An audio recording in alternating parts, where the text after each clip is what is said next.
Tonying! Lucia, Diyos ko po! Jaiko, anong ginawa mo? Hindi ako! Hindi ko kasalanan! Hindi to totoo! Jaiko, magbalik ka dito! Lucia, kumapit ka lang ha! Iuwi kita at gagamutin kita! Hindi kita hayaan na mapahamak! Huwag akong alalahanin mo, Tonying. Abulin mo siya. Baka kung mapano si Diego. Baka kung anong magawa niya. Kailangan... Lucia! Hoy! Lucia! Hindi magandang biro yan! Sabi ko naman sa'yo, uuwi pa tayo, di ba? Mag-uusap pa tayo! Marami pa akong sasabihin sa'yo! Gumising ka, Lucia! Lucia!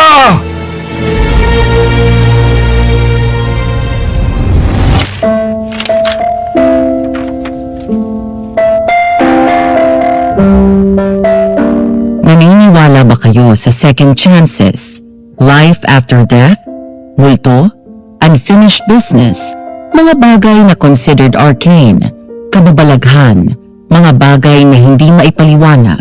Ang ating letter sender na si Sean ay hindi noong una. Pero nang magbalik-bayan sa Pilipinas, natutunan niyang may mga bagay na totoong nangyari pero mahirap paniwalaan. Magandang araw. Ramdam na ba ng lahat ang init ng simoy ng hangin? Ang tinatawag na buga ng likuran ng aircon? Anong paborito ninyong pampalamig habang nakikinig sa mga kwentong kababalaghan ng ating mga letter sender? I-comment nyo naman at nang malamigan din kami. At habang nagpapalamig tayo, heto ang nilalaman ng sulat ni Sean. Dear Madam Venus and Aswang Diaries, ako po si Sean. Summer na naman sa Pinas. Sa tuwing sasapit ang panahon ng tag-araw, nagbabalik sa akin ang isang kakaibang karanasan na hanggang ngayon ay para pa ring isang panaginip sa tuwing babalikan ko. 33 na ako ngayon. Happily married sa asawa kong nagsusulat sa writing apps ng romance novels. Habang nasa veranda ako ng bahay namin at tumitipa sa laptop ko, ramdam kong gumugulong sa likuran ko ang pawis dahil sa init. Humigop ako ng malamig na iced tea at hinayaang bumaha ang mga alaala. Nagsimula ang lahat sa ganito.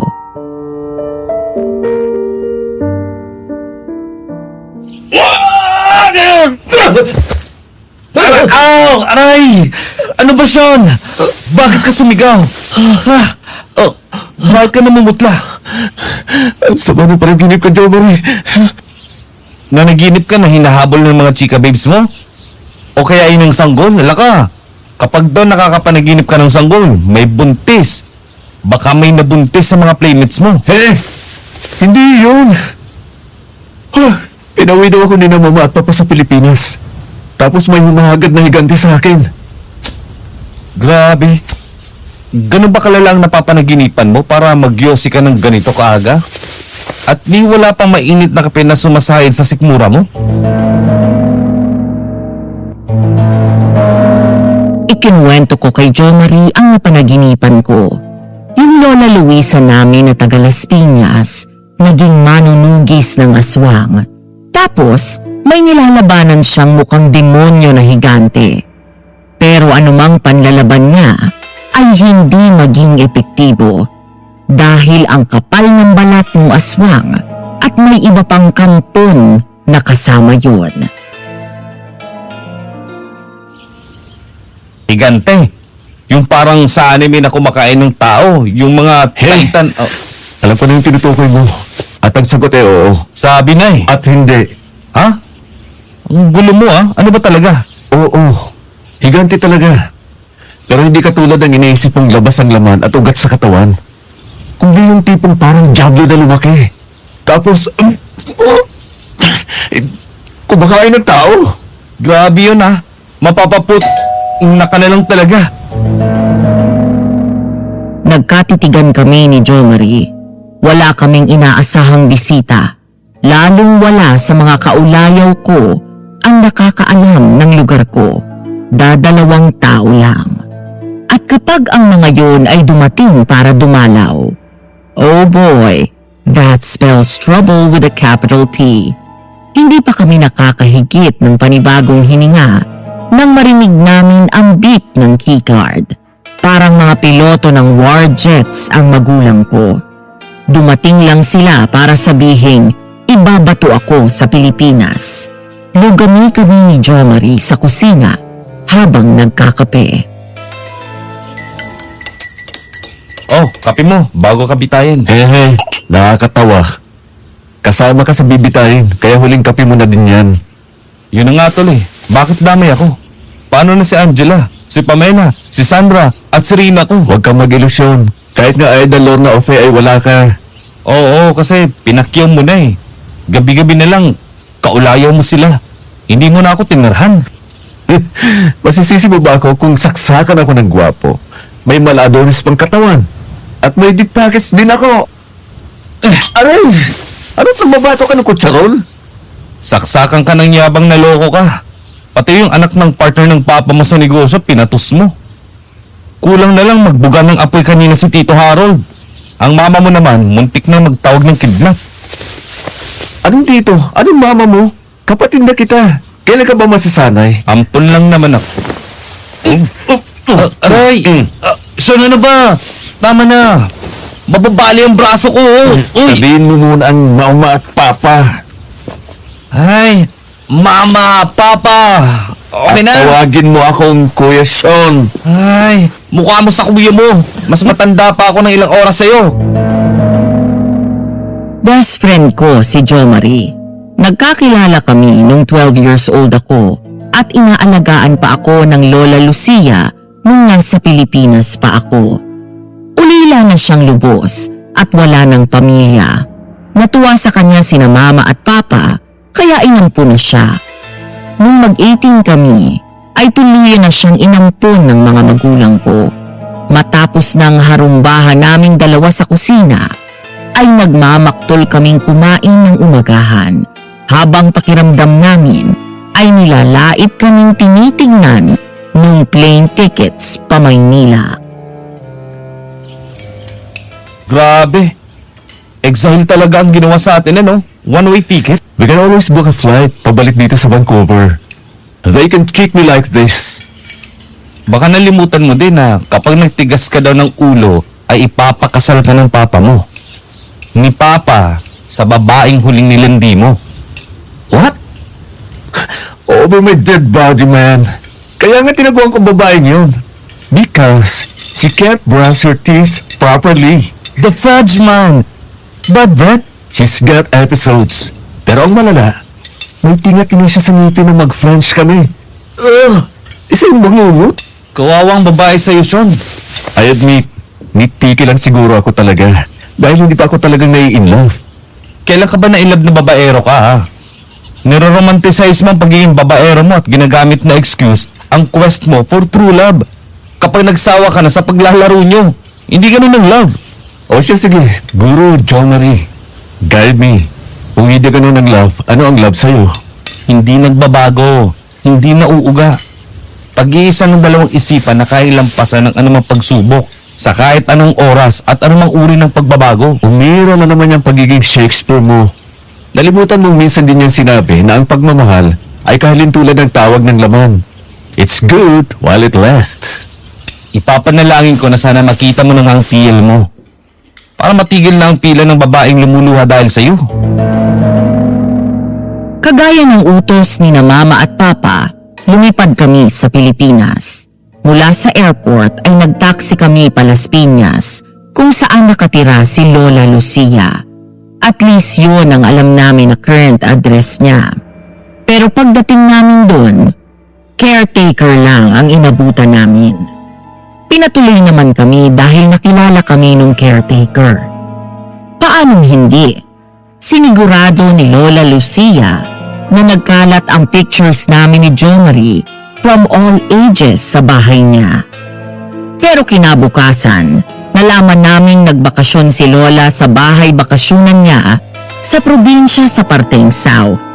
Tinawagan namin sina Mama at Papa Sinabi namin ang sitwasyon. Guess what? Pinasunod nila kami sa kung saan mang lupalop nandoon si Lola Lucia. Na hindi namin inasahan ay nasa dulo ng walang hanggan. Son, nakakailang stick ka na ng Yossi, ano ka ba? Sigurado ba tayong tamang address na binigay sa atin? Lot number at block lang ang binigay sa atin sa isang sityo na hindi ko mapaniwala ang nag-i-exist pala. Tama yun. Sigurado ako. Mukhang hindi naman nagbibiro si Kuya Nando. Isa pa, may mga sulat tayo nakita na galing sa address na to. Ang tanong na lang ay, Hoy! John Marie! Ano at nakasiksik ka sa akin? Oh, Tol, naniniwala ka ba sa prophetic dreams? Alam mo, hindi ako naniniwala sa mga arcane na bagay o yung parte ng kamabalagan. Nasa gitna na nga tayo ng kawalan. Maalikabok at hindi simindadong daan. Itinanong mo pa yan? Di ba sa panaginip mo? Pinauwi ka sa Pilipinas. Tapos, hinabol ka ng maladi mo yung higante na kumakain ng tao.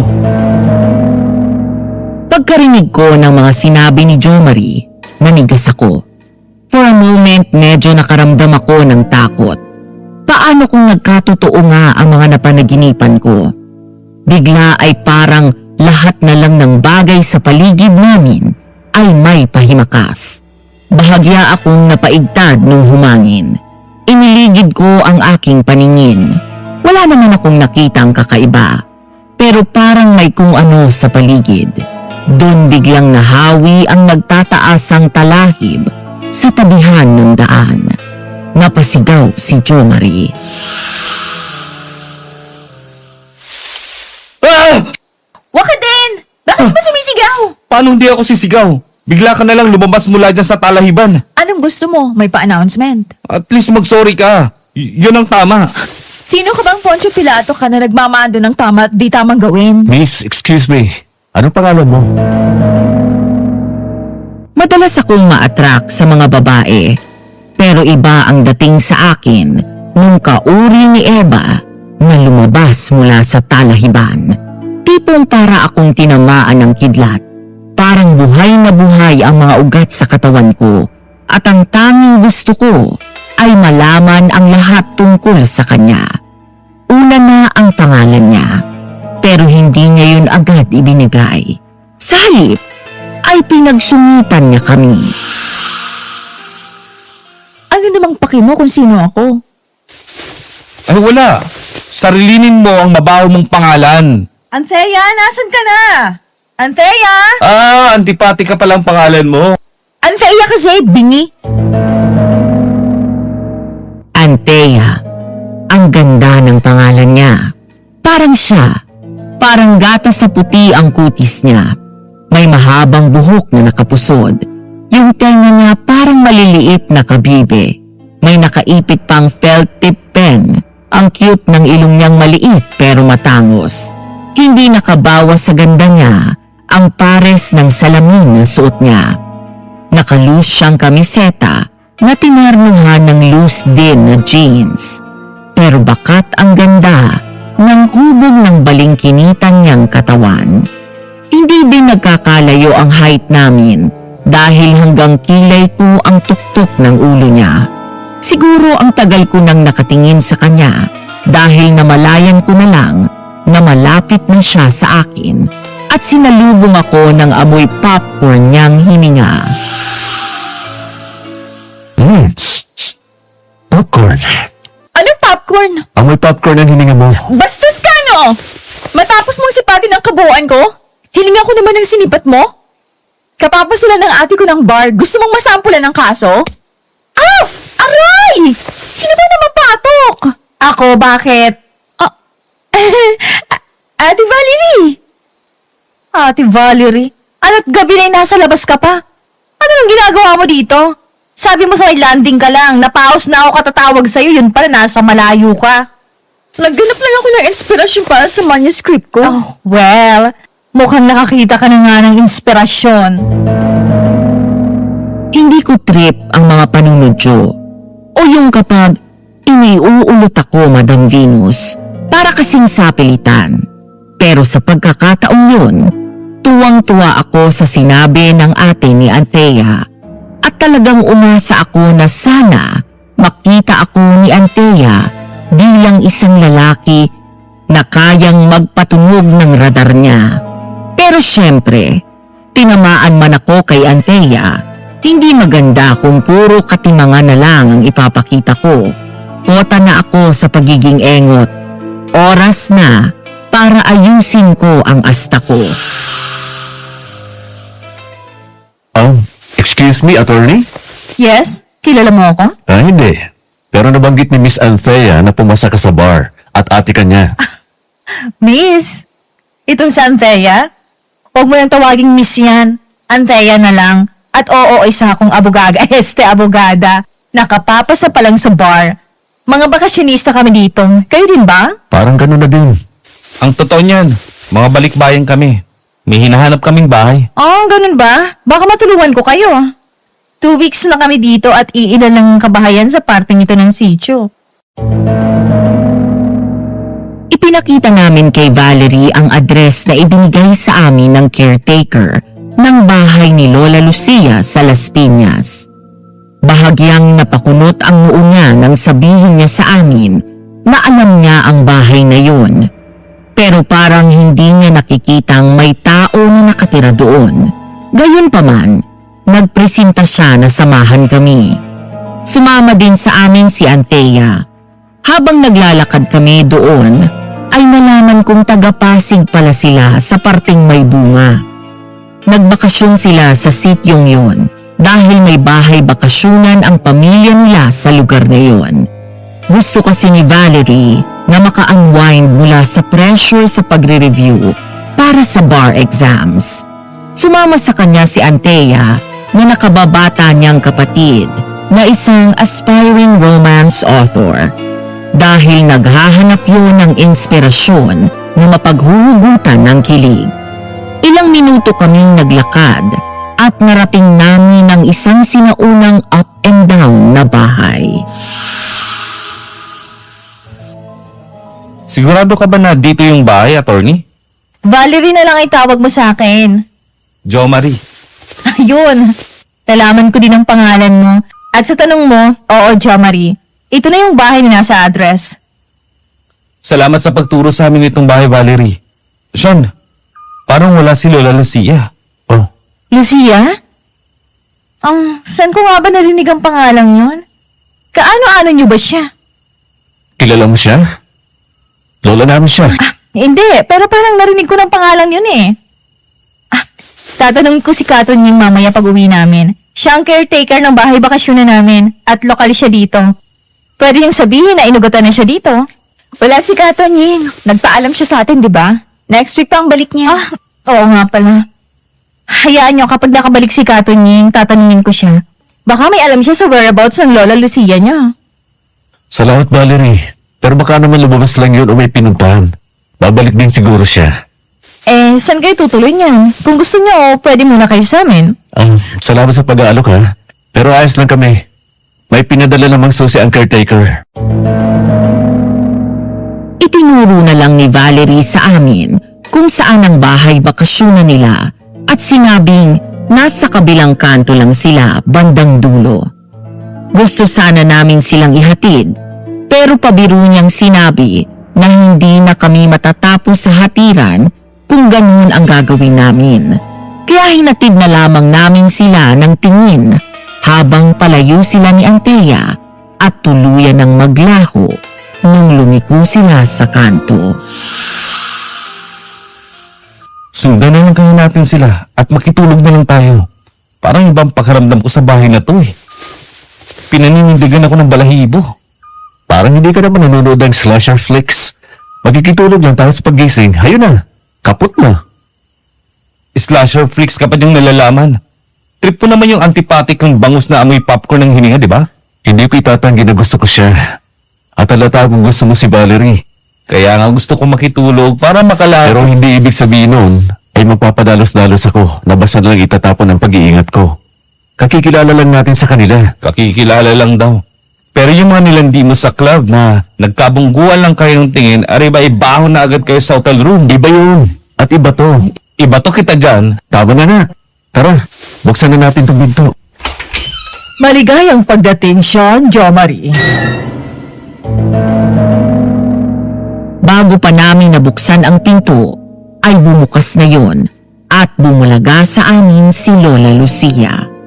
Dala pa din niya ang ngiti na sing welcoming ng tahanan, yung tipong ine-energize ka after mong manggaling sa nakakapagod at nakakatoxic na araw. Pinapasok niya kami at pinaupo sa sofa sa salas. Pero parang may nagbago sa kanya.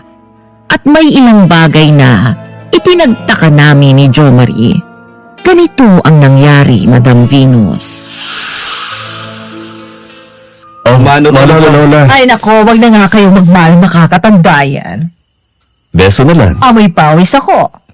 Lola, paano niyong nalaman na pupunta kami dito sa bahay niyo na nasa dulo ng walang hanggan? Parang alam na alam niyo na darating kami ah. Gawa ng cellphone. Ano pa nga ba? Hindi niyo man lang kami nilabas. Nakilala niyo sana yung mga bakasyonista na taga-Pasig. Yung mag-ating sina Valerie at Andrea? Magagandang bata sila, ano? Oh, kilala niyo pala sila. Sean, magbait ka na, ha? Habang kasama ko kayo ni Jo Marie dito sa bahay, matutunan mo na sanang tunay na ibig sabihin ng pagmamahal at nang hindi ka parang langaw na dapo ng dapo kung saan-saan. Si Lola naman eh. Jo Marie, konting galaw. Wag kang maging siwan tamad na naghihintay mahulog ang bayabas papunta sa bibig mo. Sa larangan ng pag-ibig, kailangang tinatrabaho din yon, hindi ka? Ha, panoorin niyo lang ko Lola. Bago kami umuwi ng Vancouver, may asawa na ako. Babahayin kita ng apo sa tuhod. Ngumiti lang si Lola Lucia sa sinabi ni Jo Marie. Yung ngiti na parang Mona Lisa, misteryoso, parang may lihim na sinasabi na hindi mo magets. Ilang minuto kaming nagkumustahan. Pagkatapos ay sinabihan niya kaming magpahinga na. Sinamahan niya kami sa kwarto na may sariling banyo. Tapos may mga nakasabit sa bintana na bawang, sili at iba pang halamang gamot. Puro budbud din ang asin ng pasimano noon. May palaspas din na nakadikit sa pintuan ng kwarto. Hanggang kailan ba kayo dito sa Pilipinas? Pinapalayas niyo ba kami, Lola? Hindi. Ang ibig kong sabihin, ako kasi ay hanggang 100 araw lang dito. Pagkatapos po nun, uuwi na kayo sa Las Piñas? Di susama kami pabalik. Nasa na nga palang mga gamit ninyo. Bakit mga backpack lang ang dala ninyo? Dadali lang dito ng courier service ang gamit namin bukas. Hindi kasi namin alam ang lugar niyo, Lola. Mahirap namang magbitbit ng maraming gamit habang naghahanap. O siya, kayo magpahinga na. Huwag ninyong papawiin yung asin sa pasimano. Huwag niyo ding tatanggalin yung mga nakasabit sa bintana. Protection yan. Protection saan, Lola? Proteksyon sa aswang. Natahimik na kami ni Jo Marie noon. Nagkatinginan na lang kami. Si Lola Lucia naman ay isinara na ang pinto at iniwan na kami. Ilang sandali pa ay nakahiga na kami ni Jo Marie. Nakikiramdam. May bagay na bumabagabag sa isipan ko pero ayokong i-welcome. Pilit ko yung tinutulak sa isang tabi pero mukhang pareho yata kami ng iniisip ni Jo Marie. Tol, gising ka pa? Hindi, tulog na. Nasa lalalandang ako. Kasama ng magagandang babae. Hindi ka nakakatawa. Ha? Kita mo nang bilig-baliktad ako sa higaan. Magtatanong ka pa kung gising pa ako. Ano ba yun? Umuwi na tayo sa Vancouver bukas. Natatakot ako dito. Ayan ka na naman eh. Hindi tol. Parang nagkakatotoo yung panaginip mo eh. Yung may aswang. Tumigil ka na nga. Nakakaalibadbad na yung pagbanggit mo parati sa napanaginipan ko. Panaginip lang yun. Ang anumang sasabihin ko ay naputol dahil sa malakas na nagabog at tawang parang galing sa hukay. Sabay kaming napabalikwas ng bango ni Jo Marie. Saglit kaming nagkatinginan at nagtanguan sa isa't isa. Dali-dali kaming lumabas ng kwarto at halos talunin namin ang mga palapag ng hagdan. Nanakbo kami papunta sa salas. Bahagya pa kaming napaigtad nang marinig namin parang may nagwawala sa labas. Bubuksan sana namin ang pinto para silipin ang nangyayari. nang biglang magsalita si Lola Lucia. At anong balak ninyong gawing dalawa? Lola, may nagwawala sa labas. At dahil may nagwawala sa labas, isilipin ninyo? Ganyan ba kayo sa ibang bansa, Sean? Kapag may narinig kayong kakaiba, ay sisilipin ninyo, o di kaya ibubuksan ninyo ang pintuan? Anong nangyayari? Mga paniki ba yun? Mga wakwaka tiktik ang mga yun, Jo Marie. Mukhang nandito na naman siya. Sino, Lola? Ang kinain ng dilim. Ang nawala ng pananampalataya. Diablo? Kung ganun, Lola, tumawag tayo ng pare. Hindi ba't ang alagad ng Diyos ang mortal na kaway namang ganun? Manong ikaw nga'y kumalmad dyan, Jo Marie. Nagkakandautal ka na. Baka makagat mo ang dila mo. At sa sinabi mong pare, anong gagawin ng pobreng yan sa ganitong sitwasyon? Gagawin mo ba siyang hapunan ng aswang? Sinasabi ba ninyong walang magagawa ang pare laban sa aswang? Ang pare ay sa mga puwersa ni Satanas. Ang manunugis ay para sa aswang. Ang mga albularyo at manggagamot ay para sa mga maligno at engkanto. Katulad din ng doktor, may kanya-kanya kaming papel na ginagampanan. Eh di wala kang silbi ang pare. Aray! Aray naman, Lola eh. Bakit yun naman ako binatukan ng tungkod nila? Lahat ay may silbi. Dahil lahat ng binanggit ko ay nagsisilbi sa Diyos. Pero kung ang pare ay walang kaalaman sa panunugis ng aswang, mapapaslang lang siya, kagaya sa gamot. Hindi sapat ang basta gamot sa sakit, dapat ay tukoy. Eh saan tayo hagip ng manunugis, Lola? Sabi nga sa radyo, kailangan pa bang i-memorize yan? Heto ang isang manunugis sa harapan ninyo at hindi siya basta manunugis. Pinanday na siya ng panahon. Dito lang kayo at huwag kayong lalabas kung ayaw niyong mautas. Habang palabas ng pinto si Lola, ay doon ko napansin ang outfit niya. May piraso ng puting tela na nakatali sa ulo niya. Sa bewang niya ay may malaking itak at ilang mga punyal. May suot pa siyang maliit na tangke na gamit ng mga magsasaka sa pag-spray ng abono sa palayan. Sa paglabas ni Lola Lucia ng bahay, lumakas ang mga ingay hanggang sa unti-unti yung humina, lumayo at tuluyang nawala. Hindi namin alam ni Jo Marie ang eksaktong oras na itinagal ni Lola sa labas. Pero papaliwanag niya nung umuwi siya. May tilamsik ng dugo ang kanyang muka at ibang parte ng kanyang katawan. Wala siyang masyadong sinabi sa amin, pero mahigpit ang bilin niya na huwag kaming maingay at huwag naming papasukin ang kwarto niya. Napabayaan namin siyang magpahinga. Kibit-balikat kami ni Jo Marie na nagdesisyong pumunta sa kusina para mag-umagahan. Ano sa tingin mo nangyari, Sean? Napalabang kayo si Lola Lucia? Siguro. Pero alam ba natin na manunugis ng aswang si Lola? Ang tanging tanda ko sa kanya, masarap siyang magluto ng empanada, biko at sinukmani. Masarap din siyang gumawa ng bitso. Yun ang palagi niya binibigay sa akin kapag napapadaan ako sa bahay niya, nung palaboy pa ako. Ayun ka na naman, Jo Marie. Hindi ka na palaboy ngayon. Parte ka na ng pamilya namin. Malulungkot si na mama at papa kapag ganyan ka. Masaya na ako ngayon, Sean. Binigyan niyo ako ng panibagong buhay. Binisan. Ginawa niyo akong tao. Gutom ka na, no? Nagdadrama ka na. Valid lahat ng nararamdaman mo, Tol. Pero sana, tandaan mo din na hindi kami ang nagbigay ng buhay mo. Kinasangkapan lang kami ni Lord para bigyan ka ng blessing.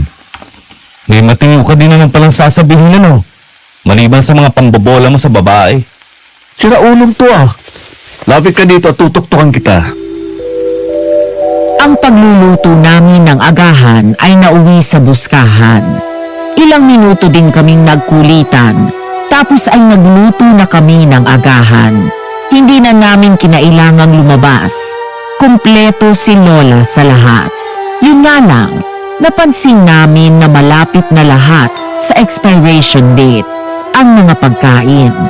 Buti na lang at madami kaming dalang food supplies sa mga gamit namin. Ang kailangan na lang ay tawagan ang courier service na hindi namin magagawa kung hindi kami aalis at maghahanap ng signal. Kaya pagkakain ng umagahan ay nag-iwan na lamang kami ng note sa refrigerator ni Lola at lumarga na kami. Habang binabagtas namin ang dirt road, ay napansin namin si Valerie na saktong lumalabas mula sa kanto. Siyempre hinayaan ko si Jo Marie na maunang bumati sa kanya. Good morning, Valerie. Good morning sa inyo, Jo Marie, Sean. Parang problemado ka. Hinahanap ko si Anthea. Napansin niyo ba siya? Hindi, kalalabas lang din namin. Kumusta naman ang unang gabi niyo dun sa lumang bahay? Ayos lang ba kayo? Ayos naman. Nandun pala si Lola Lucia. Sinalubong pa nga kami. Salamat sa pag-alala. May nakatira pala talaga doon. Akala talaga namin wala eh. Hayaan mo. Ipakikilala ka namin sa lola namin next time. Sige, siya nga pala. Sinambutan yung dalawa. Naghahanap ng signal. Hindi namin matawagan ng courier service na magdadala ng gamit namin. Nako, dun sa may bukana kayo makakakuha ng signal. Wala talaga dito. Ay, ano kaya kung ganito ang gawin natin? Samahan mo si Jo Marie, baka sakaling makita niyo din si Anthea. Ako naman ang maghahanap sa kanya dito. Baka sumisiksik lang sa kung saan at kumukuha ng inspirasyon. Gusto ko yung suggestion mo, Sean. Ano sa tingin mo, Jo Marie? Okay ka lang ba na ang 35 years old na atin itong kasama mo? Makalapag ka ng 35 na edad mo para namang ang layo sa 28 na edad ko. At isa pa, isang karangalan na may makasama ako magandang babae na katulad mo. Papasa ka pa ng 25 eh. Bolero ka, ha? Kapag yan kinagat ko, sige ka. Para akong pitbull na di bibitaw. Open game eh na tayo ng bully ball na to para sa'yo. Pabiro kong itinabo yung dalawang naglalandian sa harap ko. Pero ang totoo, inggit na inggit ako. Buti pa si Jo Marie, ang bilis na tanggap ni Valerie. Samantalang ako, daig ko pa ang trainer na maghahanap ng Pokemon sa kaparangan. Nasaan na nga ba ang aspiring writer na Anthea na yun? Naglakad-lakad ako. Tinatanaw ko ang mga talahib dahil baka nandun na naman siya at kumukuha ng inspirasyon niya. Pero hindi sa talahiban ko siya nakita ng araw na yon. Nasa isang treehouse naman siya. Oh, anong ginagawa mo dyan? Nagsusulat. Ikaw, ano ginagawa mo? Kanina ka ba pag-alagala ay parang may hinahanap ka sa talahiban. Hinanap kita. Hinahanap ka ni Valeria. Nakasalubong namin siya kanina habang naghahanap kami ng signal. Congratulations! Nakita mo na ako. Teka, mali yun. Nakita pala kita. Hindi mo malalaman na nandito ako kung di kita sinusutan. Tama ka naman. Salamat sa pagpapakita sa akin. Ginawa mo naman akong multo. Pwede umakyat? Gilang! Nangligaw na din sana. Ano yun? Sabi ko, aakyat na ako. Pag-akyat ko sa treehouse, sinalubong ako ng magandang tanawin. Sapat para ma-inspire ang isang artist o manunulat para makagawa ng obra. Pag-upo ko sa tabi niya, sinalubong ako ng amoy pawis. Oo, Madam Venus, yung medyo maasim na amoy tao. Yung sa ibang babae turn off na agad ako, pero sa kanya, wala lang. Kahit ano yatang maging amoy niya, welcomein ko. Pero hindi lang pawis ang naaamoy ko. May undertone ng pabangong ang sarap sa ilong. Yung galing sa brand na kapangalan ng Reyna. At may temang tungkol sa gayuma at kulay purple yung likido ng pabango. Huwag ka masyadong dumikit sa akin. Amoy pinaksiw ako. Pinawisan ako habang umaakyat dito. Medyo nga. Pero amoy pa din yung kulay purple mong pabango na may scent ng fresh peach and cherry blossom. Ganyan mo ba nakukuha ang mga babae mo? Sa saktong pagpapangalan ng mga pabango nila? Bakit? Ganito din ba yung pabango ng mga gamit nila? Hindi. Mas matapang. Mas sopistikada. Tipong handa laging makipagdigmaan sa kama. Pasensya na sa pagiging unsophisticated ko, ha? Wala naman akong sinabing ganun. Sa totoo lang, mas gusto ko ng ganitong scent. Payapang dating. Hindi naman sa nagiging conceited ako, ha? Pero, dinidigahan mo ba ako? Oo. At seryoso ako. In fact, ngayon lang ako naging seryoso ng ganito. Hindi laro ang gusto ko. Seryosong relasyon. Ayoko sa'yo. Hindi Hindi ko first time na masabihan ng ganon, Madam Venus. Pero hindi bantilaw ang pagkakasabi ni Antea sa akin noon. Seryoso. Matiim. May kasamang titig sa mata na hindi umiiwas. Kumabog ang dibdib ko. Naramdaman ko ang sarili ko na nagiging desperado at hindi nakatulong ang sunod niyang mga sinabi. Bakit naman? I can change for you. Aminado ako na maloka ako sa babae. Siguradong nasa-sense mo yun. Pero naghahanap din ako ng totoo. Yung kaya akong paiyakin. Yung masasabi kong iharap ko sa altar at... Stop! Ayoko marinig yung mga life plans mo. Sorry, hindi ako interesado. Ganon ka din naman sa mga babae mo siguro, no? You know, if you start listening, high chance aakalain nilang interesado ka sa kanila. That spells trouble. Ayoko nun. Tibo ka ba? Hindi! 100% akong babae. Aminado ako, pogi ka. Pinaka-pogi sa mga nakita kong lalaki. Mas pogi ka pa kung tutuusin sa mga hunk ng K-drama na pinagkakaguluhan ng iba. Yun naman pala eh. Amoy mayaman ka din. Mukhang matalino ka ah. At least sa paraan ng pananalita mo, ganun ka. Pero hindi ka gustong bigyan ka ng passing marks. Bakit? Dahil ikaw ang textbook reference ko ng lalaking pagkakamatay ng kahit na sinong babae. Anong problema kung ganun? Dream guy nga, di ba? Bihira na may lalaking ganun sa totoong buhay. Yun na nga. Dahil ang isang pangarap ay hindi nagkakatotoo sa totoong buhay. Yung pagkakasabi niya nun, pinal. Walang puwang ang argumento. Kung sa ibang babae yun, thank you next na ako. Pero syempre, inlababo ako. Kaya humanap ako ng butas sa sinabi niya. Bagay na sa pakiramdam ko ay galawang pasok sa kasabihang I dug my own grave. Sabi na natin mo, aspiring romance writer ka daw. O author yata yun? Pareho. Bala ko maging writer muna tapos sana maging author. Paano ka magiging romance author niyan kung masyado kang sarado? Saan ka hugot ng kilig? Sa bagay, tama ka dun. Aminado ako wala akong first-hand experience sa romance. Pero alam ko kung anong novels ang may legit kilig factor. At yun ang silbing basihan ko. Kung okay lang sa'yo, pwede ko bang mabasa ang samples mo? Hindi niya na itatanong, pero dati akong editor ng tertiary publication namin sa university. Kaya hindi lang pabalat bunga ang kagustuhan kong basahin ang gawa niya. In fairness, magaling siya, talented, pero may kulang.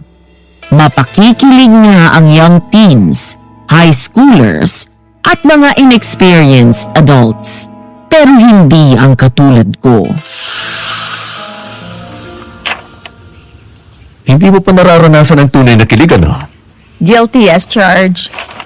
Talented ka. Sinasabi ko ito hindi para makapogi point sa'yo. Pero bilang isang tao na dating naging editor, pero hindi mo maabot ang mga taong experienced na sa love. Kung ganon, okay lang ba kung kunin kita as... Source material? I can make you fall in love with me. Hindi. Sinabi ko na sa'yo ayokong ma-inlove sa'yo, di ba? Pero gusto kitang kuning advisor. Sa puntong yun, dapat tumanggi na ako. Pero dahil in love ako, kinagat ko na lang. Sabi ko, chance yun para makalapit ako sa kanya. Maipakita ko sa kanya kung sino ako at mabigyan ko din ng pagkakataon ng sarili ko na makilala siya ng husto. Baka kasi amazed lang ako sa kanya kaya nililabelan ko agad as love. Nakipagkamay ako sa kanya at na-seal ang deal namin. Lalo lang akong tinamaan dahil ibang klase ang ngiti niya. Magical moment, pero biglang... Oh, ha? Saan galing yun? Hindi ko alam. Gutom ka na ba? Alas 9 lang ng umaga. Isang bandihadong kanin ang kanain ko. Paano ako magugutom? Sean, ang lapit ng ungol. Malapit din naman sa atin ang hagdan. Pababa nitong treehouse. On 3, talon tayo. Subukan nyo para mabalian kayo. Isang lalaki na may abuhing mga mata ang biglang tumalon mula sa mga sanga ng puno kung saan nakatayo ang treehouse. Agad akong tumayo sa harap ni Antea at iniharang ang sarili ko sa pagitan nila. Ang lalaki naman ay naghikab pa bago kami sinabihan na bumaba ng ayos sa treehouse. Sinundan niya kami at kinausap. Ang sakit ng katawan ko. Mawalang galang na, pero sino ba kayo? Yan din ang itatanong ko sa inyo. Mga dayo kayo, ano? Sino ba kayo? At sa lumang treehouse nyo pa napiling maglandian? Landian? Hindi kami naglalandian ng lalaki niyan.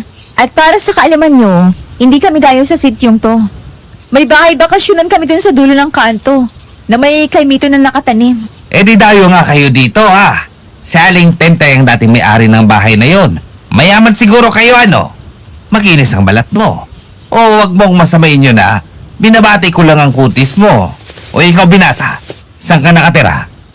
Sino ba kayo? Hindi niyo pa din sinasagot ang tanong namin. Panay na ang tanong ninyo. Malay ba namin kung NPA kayo na matagal lang nagmamanman dito? Hindi ka madaling balanse. Magandang katangian yan. O sige, pagbibigyan kita. Ako si Diego. Dito ako pinanganak. At mga magulang ko ang nagtayo ng treehouse na ginawa niyong tagpuan. Ikaw ba? Ako si Sean. Doon kami sa dulo ng pinakadulong kanto. Kasama namin ang Lola Lucia namin. Sino ngaling? Sino ka bang hayop ka? Bigla na lang naglabas ng itak ang lalaki at itinutok sa liig ko. Muntik nang lumabas ang kaluluwa ko dahil sa takot. Ang sigaw na dapat lalabas sa lalamunan ko ay pilit kong nilunok nang maramdaman kong napakapit sa braso ko si Antea.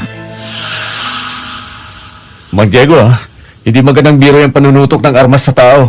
At lalong hindi maganda ang birong narinig ko mula sa iyo. Kasama niyo si Nanay Lucia. Sa lahat ng pwede mong gawing kasinungalingan ay yun pa. Alam mo bang... Hoy! Ibaba mo yung sandata mo! Ano nangyayari dito, ha? Sino ka? Bakit ka nalulutok ng itak, ha? Pwede kang mahabla for grave threat at illegal possession of deadly weapons. Sa sityong to, hindi uubra yung batas na sinasabi mo! Pwe! Umalis na ang lalaking nagngangalang Diego pagkatapos ng saglitang palitan nila ni Valerie. Dahil sa nangyari, ay nagkayayaan na kaming magsiuwi. Sa pagkakataong yun, ay kami na ang naghatid sa magkapatid sa bahay bakasyonan na tinutuluyan nila. Nangako kami na magkikita kinabukasan para ipakilala sila kay Lola Lucia. Papatanghali na nung makabalik kami. Tulog pa din si Lola. Kaya dumiskarte na lang kami sa tanghalian. Nagprito kami ng itlog at nagbukas ng delata. Pagkatapos ay nagpalipas kami ng oras sa likod bahay. Dahil tahimik at masarap ang simoy ng hangin, ay nakatulog kami. Nagising kami sa amoy ng insenso.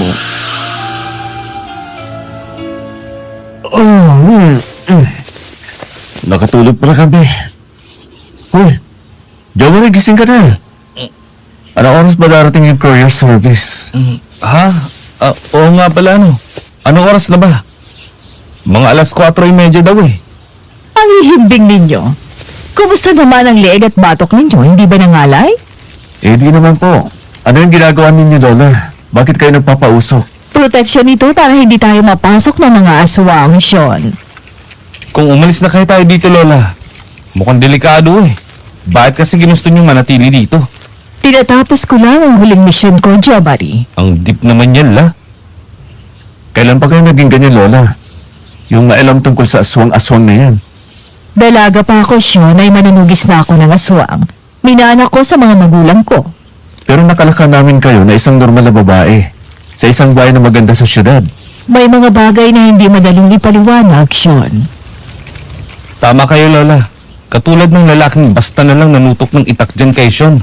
Muntik nang matagpasan ng ulo niyang kanina eh. Gawa nung lalaking Diego ang pangalan. Nagtataka nga ako sa isang yun, Lola. Binanggit ko lang na dito tayo nakatira. At kasama natin si Lola Lucia. Biglang naging hurumintado. Buti na lang, hindi yun itinulak ng demonyo ang Diego na yun. Diego ba kamo? Bigla na lang nanginig ang kamay ni Lola Lucia at nabitawan ang hawak niyang pausukan ng insenso. Naupo siya sa silya na parang nakarinig ng masamang balita na nagpalambot ng tuhod niya. Napatingin siya sa malayo na nangingilid ang luha habang binabanggit ang pangalan ng Diego. Nang tanungin namin siya kung sino yun, ay para namang nananadya na may bumusina sa harap ng bahay. Kasunod ang sunod-sunod na katok sa pintuan. Halatang umiiwas, biglang tumayo si Lola Lucia at sinabing siya na ang haharap sa bagong dating. Pero ilang sandali lang siyang nawala. Pagkatapos ay binalikan niya kami para sabihin ang courier service ay nandun at dala ang mga gamit namin. Salamat po, Kuya. Kami nang bahala sa pagpapapasok ng mga gamit namin. Ito po ang pamerienda, oh. Grabe ang ngiti ng mga tao. Galante ka daw talaga, Sean. Gusto ko lang maramdaman nila na appreciate natin yung trabaho nila.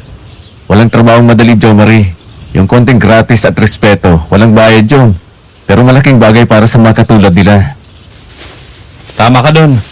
Pero napansin mo ba yung isa? Parang takot na takot ha. Itinuturo yung pinto. Bumakas na ng mag-isa. Ang loko eh. Hindi nakita si Lola Lucia. Pabayaan mo na. Baka dahil makaluma na yung bahay. Ikaw nga eh. May takot ka din nung unang gabi natin, hindi ba? Magandang hapon sa inyo, mga abang. Magandang hapon din naman po. Sino sila? Ako si Silas. Taga dito din ako. Doon sa kanto na may nakatanim na puno ng ipil-ipil. Ako si Jo Marie. At ito ang kaibigan. Ako si Sean. Magkapatid kami. May kailangan ba kayo, Mang Silas? Napadaan lang ako. Balibalita na may mga nakatira na daw sa bahay na ito. Totoo pala. Bulag ang lalaki at may malaking pilat sa muka na parang inuka gamit ang matalas na bagay. Lumigid sa buong bahay ang paningin niya. Parang may hinahanap o inaalala. Sa pagkabigla namin, bigla siyang lumuha.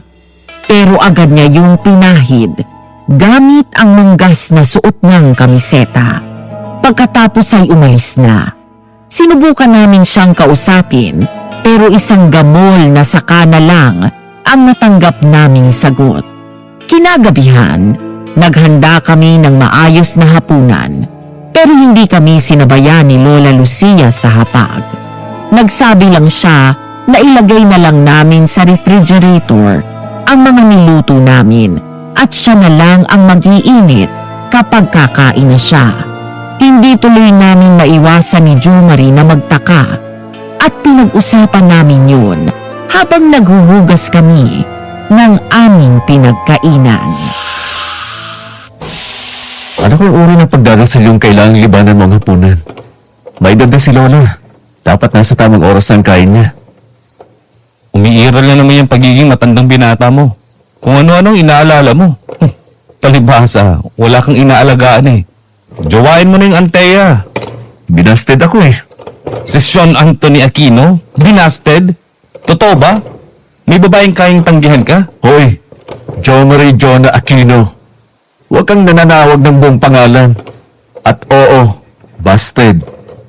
At ang tingin niya sa akin ay isang inspirasyon para sa sinusulat niya. Ha? Nagilty naman tuloy ako. Naka-first base na ako kay Valerie. Pag-good boy ka pa, ha? Kahapon lang natin nakilala tapos may first base ka na? Mabilis ka din, no? Oh, aray! Tama naman sa armlock mo. Natigil kami sa paghaharumbahan nang may marinig kaming sigaw ng batang babae. Nung una, akala namin nakariringgan lang kami. Pero naulit ang sigaw hanggang sa naging tili at naging paghingi ng tulong. Sinubukan namin katukin si Lola Lucia sa kwarto niya, pero walang sumasagot. At nang buksan namin ang pinto ng kwarto, wala siya doon. Naulit ang sigaw ng batang babae. Doon na kami kumilos ni Jo Marie. Bahala na kami magpaliwanag kay Lola Lucia kung bakit sinuway namin ang bilin niya na wag lalabas kapag gabi na. Dala ang flashlight ay lumabas kami sa kadiliman ng gabi. Nasaan na yung bata? Teka, bakit natahimik? Baka nakain na. Oh, yun, doon sa may Tanayban. Tara na, Jo Marie. May dala ka bang sandata? Itong garapon ng asin at itong garapon na may langis sa puno ng buto ng sili yata ito eh. Basta mukhang garapon na puno ng chili oil. Gapang, tigil, lakad. Ganun namin tinawid ang talahiban habang nakikiramdam kami sa nangyayari. Dinig namin ang pagaspas ng pakpak na malaki at pag-ik-ik ng kung anong nilalang. Umusal din kami ng dalangin. Wala kaming alam na espesyal na dasal, pero pinalaki kami sa paniniwala na basta taimtim ang dasal, nakakarating sa kanya. Tao sa puso na humiling kami na proteksyonan kami ng Panginoon, ay lumabas kami mula sa talahiban at sumugod. 2 aswang ang pilit na inaabot ang batang babae na nakasiksik sa guwang ng bulok na trusong nakatumba. Inihagis ko kay Jo Marie ang bote ng asin at binuksan ko ang bote na naglalaman ng chili oil. Wala kaming inaksayang sandali. Agad naming binato yun sa aswang. Habang nagkikitiwal ang mga yun ay tinakbo namin ang bata. Hello? Ako si Kuya Sean. At itong kasama ko naman ay si Kuya Jo Marie. Halika na, sumama ka sa amin. Natatakot po ako. Baka po kainin nila ako. Hindi, huwag kang mag-alala. Kaming bahala sa'yo. Oh, tingnan mo oh. Nagkakagulo pa sila. Hindi ka nila masasaktan habang nandito kami. Poprotektahan ka namin. Sa wakas ay umakap na sa akin ang batang babae. Binuhat ko siya at magkasunod kaming tumalilis ni Jo Marie. Sinigurado naming nakakubli kami sa pagitan ng mga talahib para hindi kami masundan ng mga aswang. Pero hindi naman pala kami dapat na nag-alala dahil ang mga aswang na sinabuyan namin ng asin at sili ay lumipad na din palayo. Dinala namin ang bata sa bahay. Wala pa din si Lola Lucia, kaya kami na ang gumamot sa mga galos ng bata na nalaman naming Cheche ang pangalan. Nalaman din namin mula sa kanya na kaya siya nandun sa talahiban ay dahil sa nagugutom siya at inakala niyang nandun si Aunt Hea niya na inakala naming tiyahin niya. Hindi namin akalaing masusurpresa kami pagsapit ng umaga. Kain ka lang ng madami, Cheche. Ito ba ang pancakes? May maple syrup tayo, dark chocolate, at strawberry syrup. May sausage and bacon din. Eat ka lang ha. Anong gusto mong drink? Hot chocolate? Milk? Tao po? Aba, matindi na yata talaga ang tama ko. Parang naririnig ko ang boses si Antena tumatao po ng ganito kaaga sa labas ng bahay natin. Sean! Jo Marie! Oh, tinatawag pa ang pangalan natin. Timang. Tumatawag nga siya oh. Huh? Uy! Cheche, saan ka pupunta? Pagkarinig ni Cheche sa boses ni Antea, ay manakbo na agad ang bata papunta sa harap ng bahay. Sinundan namin siya at nandun nga si Antea. Fresh na fresh sa suot niyang cargo shorts at puting t-shirt. Simpleng-simple lang siya na tanging face powder at lip gloss ang nasa mukha niya. Cheche? Anong ginagawa mo rito? Antea, halika kain tayo ng pancakes tsaka Sausage. sausage and bacon. Nagluto si na Kuya Sean at Jo Marie. Kilala niya kayo? Mahabang istorya eh. Baka gusto mo kumain na muna. Nagluto kami ni Jo Marie. Pinagbigyan kami ni Anthea. Habang nag-uumagahan kami, ay nalaman namin na ang Anthea pala ni Cheche ay si Anthea na hindi niya madiretso ang pangalan. At nalaman namin na palaboy na pala ang bata. May speech defect din siya, kaya medyo hindi malinaw ang pagsasalita. Nang makakain kami, ay nagpresenta si Jo Marie na libangin muna si Cheche sa salas. Si Anthea naman ay tumulong sa akin sa kusina. Tagatuyo siya ng mga hinuhugasan ko.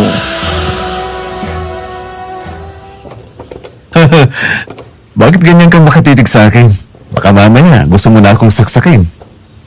Wala ka bang hindi alam na gawin? Ang galing mo sa bata. Sabi ni Jo Marie nung iniligtas mo doon si Cheche sa aswang, nakuha mo pang magsalita ng bagay na para sa bata. Yun naman ang dapat tamang gawin. Para hindi siya magpanik. At hindi ako lang ha. Dalawa kami ni Jo Marie na nagligtas sa kanya. Parang ulap sa lambot at tama lang ang lasa ng pancakes mo, ha? Magaling ka magluto. Grabe ka. Ang pogi mo, ang tangkad mo, maganda rin ang tindig mo, tapos ang sarap mo pa magluto. Meron ka bang hindi alam gawin? Kung paano kita pasasagutin at papaniwalain na seryosong gusto kita.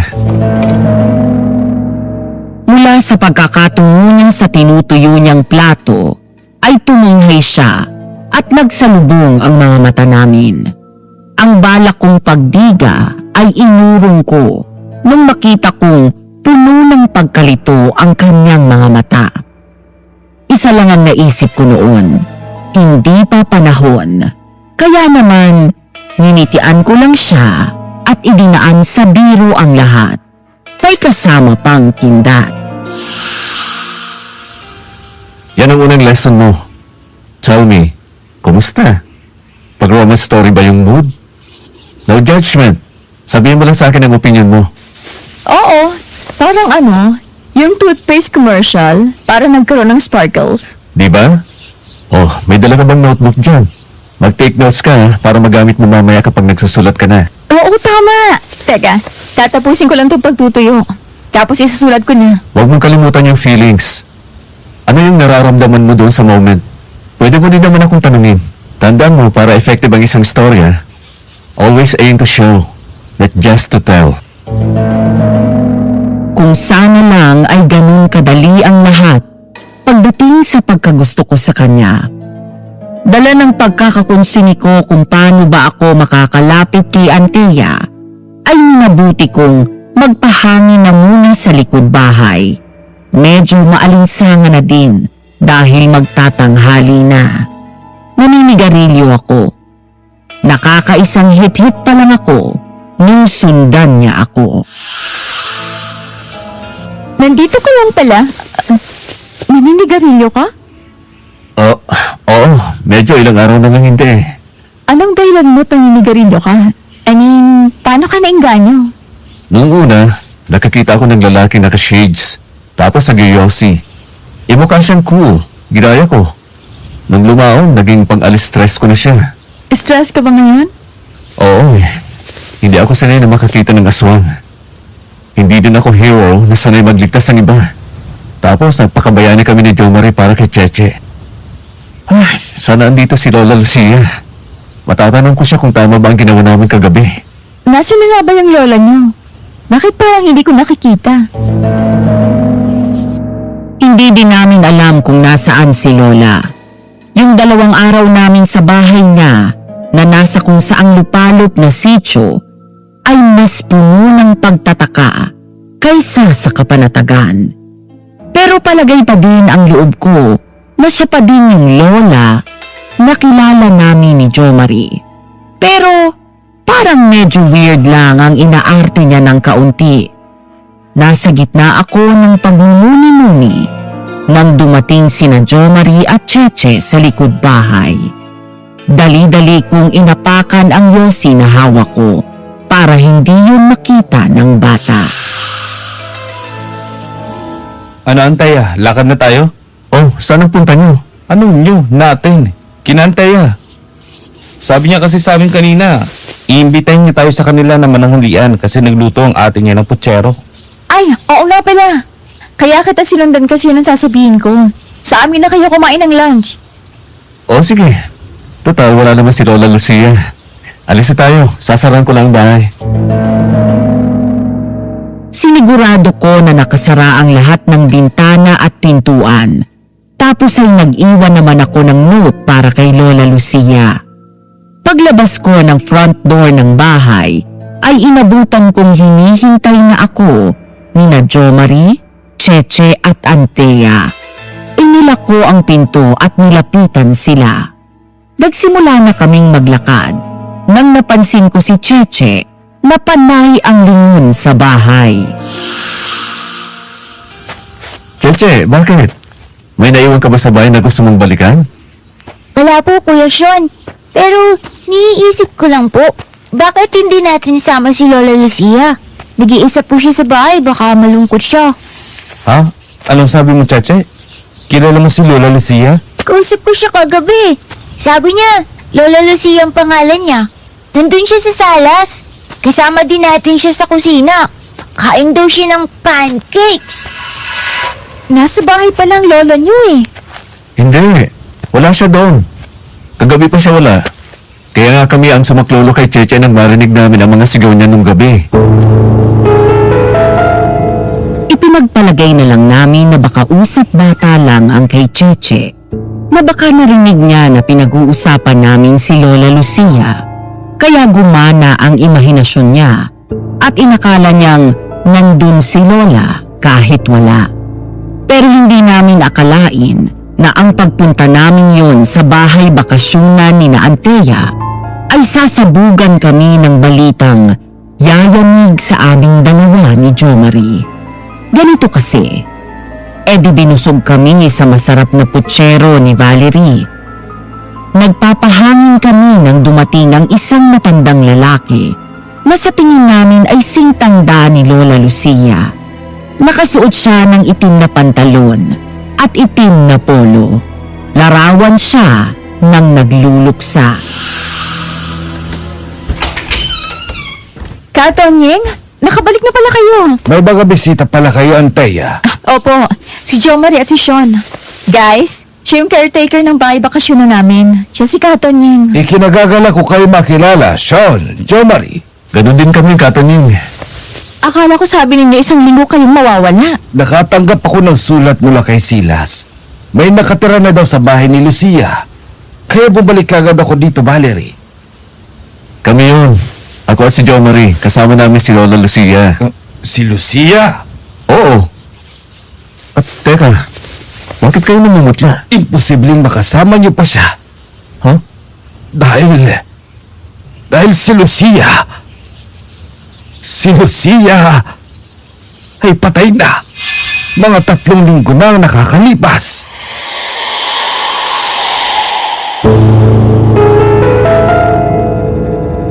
Bago natin ipagpatuloy ang pagbabasa ng kwento ni Sean, ay nais naming magpasalamat sa inyong walang sawang pagsuporta, pagtangkilik at pagmamahal sa Aswang Diaries.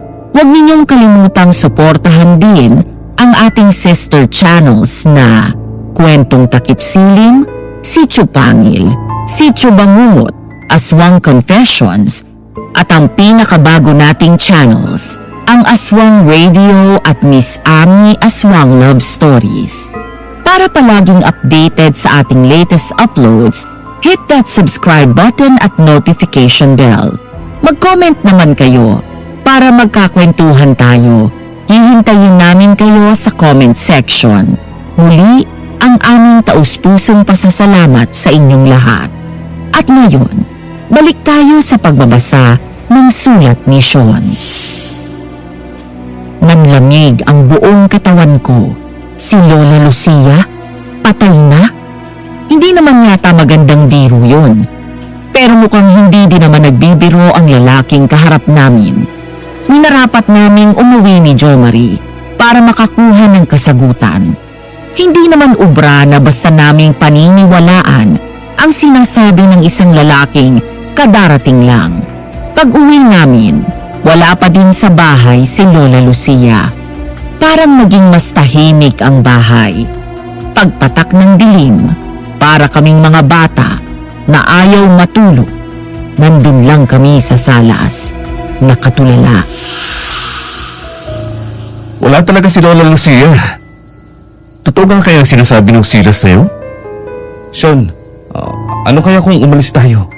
Doon na muna tayo kina Valerie. Kung balak pala talaga nating pumunta doon, sana kanina pa tayo lumakad. Alam nating dalawa na delikado ang lugar na to. Tapos para tayong timong nalalakad kung kailan gabi na. Magiging liability pa tayo ng mga tao pag nagkataon. Tama si Jomar. Ha? Lola! Mula sa kung saan ay sumulpot si Lola Lucia. Iba na ang itsura niya. Parang mapusyaw na usok na hindi kumawari. Tapos parang ang lamig pa ng paligid. Pero hindi namin siya narinig sa tenga namin nung magsalita siya. Yung tipong mula sa utak. Imagine ninyo yung may maliit na speaker na direktang naka-install sa utak nyo. Ganun. Tapos sabayan nyo na din ng malamig na pakiramdam na tumatawid sa mga ugat ninyo. Lola, wala namang ganyanan. Sean, kailangan kita. Kayo ni Jomar. Tumatakbo ang oras ko. Ano bang kailangan niyo, Lola? Dasal? Alay? Pamisa? Kahit hindi ako marunong magrosaryo, aaralin ko. Pangako, ipag-rosaryo kita araw-araw. Tulong. Yun ang kailangan ko. Tulungan niyo akong matapos ko ang gusto kong magawa bago ako pumalag. Wala ba kaming choice? Pwede bang proxy na lang po? Wala kaming alam sa mga spiritual niyo, Lola. Wala kayong alam, oo, pero nagawa ninyong magligtas ng inosenteng buhay. Lola? Totoo bang multo na kayo? Dahil sa sinabi ko, inilahad ni Lola Lucia ang kamay niya at pinahawakan sa akin. Hindi ko siya solidong nahawakan. Lumampas ako. Pero may parang manipis na ulap na nandun bilang presensya. Naluha ako. Naawa ako kay Lola.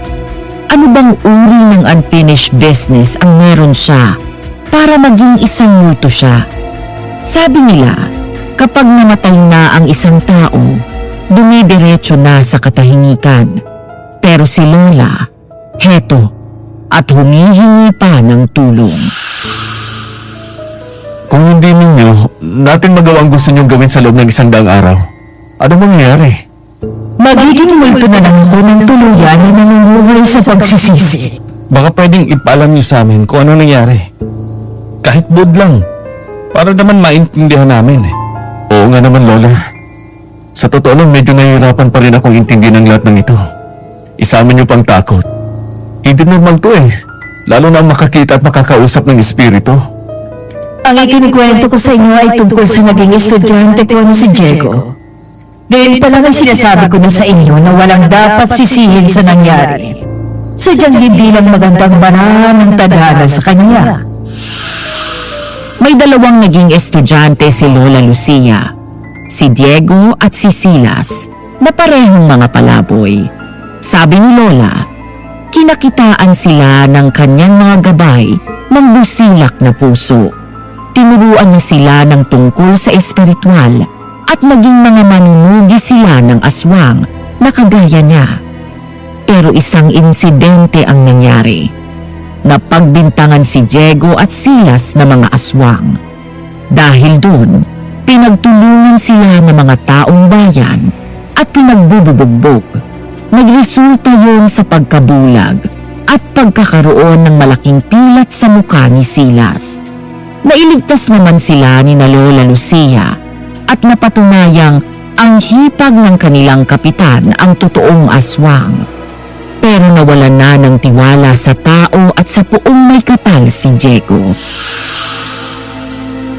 Dahil sa kaapihang sinapit nila ni Silas, ay ginusto ni Diego na makaganti. Inaral niya ang mga karunungang itim ng barangan at buyagan.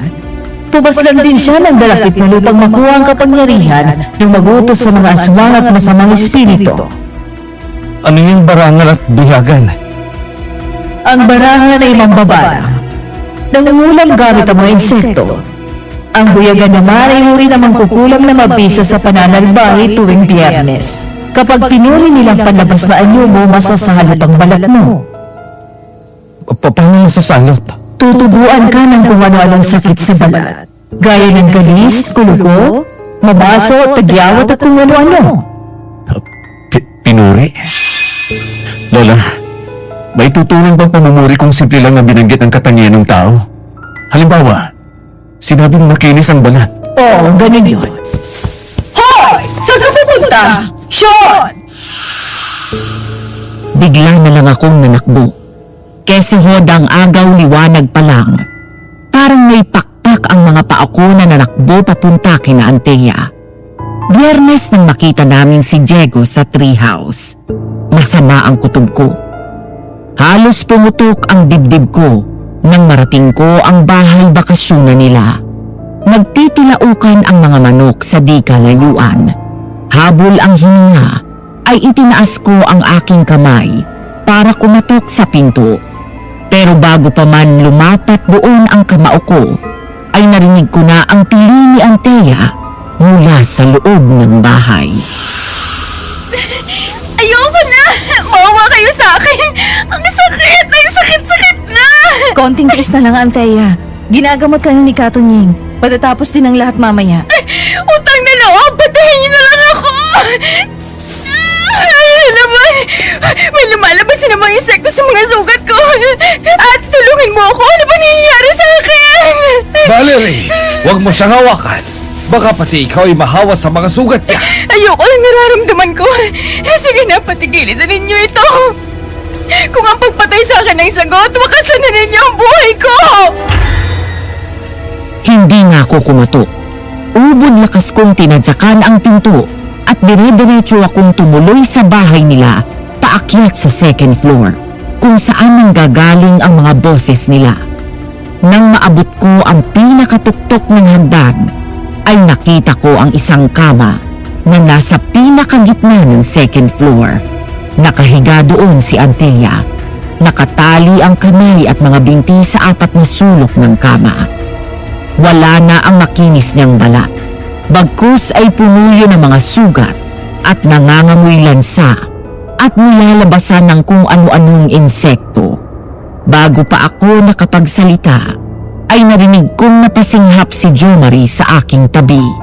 Sinundan pala niya ako. Diyos ko po, Sean. Ano nangyari ka, Antea? Ano ginagawa niyo dito? Paano nga? Uy! Nandito ang dayang si Sean. Pumunta ka ba rito para umakyat ang ligaw? O para sabihin na kasama mo ulit si Lola Lucia? Ikaw na sinungaling ka? Katunying, bakit ganyan ang boses na Antea? Anong nangyayari sa kapatid ko? Hindi yan ang kapatid mo. Sinasaniban siya ng nanalbahay sa kanya. Para kaming mga mechanical dolls na sabay-sabay nilingon ang nagsalita na bagong dating na bulag ang isang mata at may malaking pilat sa muka. Siya ang lalaking nagngangalang Silas. Mula sa likuran namin ay dumiretso siya sa paanan ng kama kung saan nakahiga si Antea at kung saan nandun si Katunying. Aba, kahit si Silas na maghilas, dumating na din. Diego! Tama na ang pananalbay mo sa mga inosenteng tao. Magpakalalaki ka at harapin mo kami ni Katunying. Inosente? Bakit Silas? Hindi ba inosente din tayo nung hayupin tayo ng mga taga-sityong to? Naisip ba nilang inosente din tayo? Hindi! Matagal lang nangyari yun. Nalinis na din ang ating mga pangalan nang mapatunayang hindi tayo ang mga aswang. Magbalik ka na sa kabutihan, Diego! Hindi!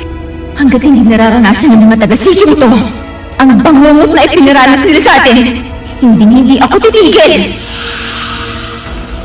Mula sa kung saan ay naggapangan ang mga puting-puti na mga alupihan. Iba't iba yon ng laki at haba. Nakapangingilabot. Nagkaroon din ng masangsang na amoy ang hangin. Parang may nag-iwan ng nabubulok na karne at nagsaboy ng asupre. Tumili ng malakas at mahaba si Antea. Kasabay ng bahagyang pag-angat niya mula sa kama. Umikot siya ng dahan-dahan na parang may nagigiya sa kanya na mga kamay na hindi namin nakikita. Kasunod ng paglaylay ng kanyang ulo, bumuka ang kanyang mata na puro puti lang. Pagkatapos ay bumuka ang kanyang bibig at naglabasan ang sari-saring insekto. Bigla siyang bumagsak. Kasunod niyan ay may mabibigat na yabag kaming narinig mula sa labas ng bahay. Dali-dali kaming tumakbo sa bintana at dumungaw doon. Ang higanteng mula sa panaginip ko ay nandun at nakatingala sa amin. Silas! Diego! Alisin mo na ang sumpang iginawan mo sa babaeng ito. Wala siyang kinalaman sa mga nangyari. Bakit hindi mo siya pagalingin, Silas? Gamitin mo ang karunungan mula sa kabutihan na pinagbabalaki mo at talunin ang kasamaang pilit mong winawaksi. Itong kadalimang to na tanging naging kakampi ko sa pag-iigante. Diego, alam mong hindi pag-iiganti ang itinuro sa atin ni Lola Lucia. Ha! Huwag mong banggitin ang pangalan niya! Umusal ng kung anong Latin ang aswang na si Diego at sumigaw ng pagkalakas. Dumami ang mga aswang at nagsimulang pasukin ang bahay. Doon na kumilo sina Katunying at Silas. Naglabas sila ng mga gamit na pantugis ng aswang at lumabas ng bahay para labanan ang mga kampo ng kadiliman na nagsidatingan. Malakas sina Silas at Katunying, pero hindi patas ang laban. Masyadong marami ang kalaban nila. Nataranta akong nag-isip kung paano ko sila matutulungan. Naglikot ang aking mata. Nakakita ko ng saltik at bawang. Walang pag-aalinlangang kinuha ko ang mga yon at tinira ko ang mga aswang mula sa bintana. Ilang sandali pa ay sumilig na ang unang sinag ng araw. Naglayasan ang mga aswang. Pagbalik ni Silas at Katunying sa bahay. Ibang klase ka bata. Apo ka nga ni Lucia. Salamat sa pag-ayuda mo sa amin. Baka kung napaano na kami kung di mo kami tinulungan. Wala naman akong masyadong nagawa. Kayo nga ang sobrang delikado doon sa ibabay. Sa kasamaang palad, nakatakas pa din si Diego. Nag-aalala kong guguluhin pa din niya ang sityong ito. Hindi tayo patatalo, Katunying.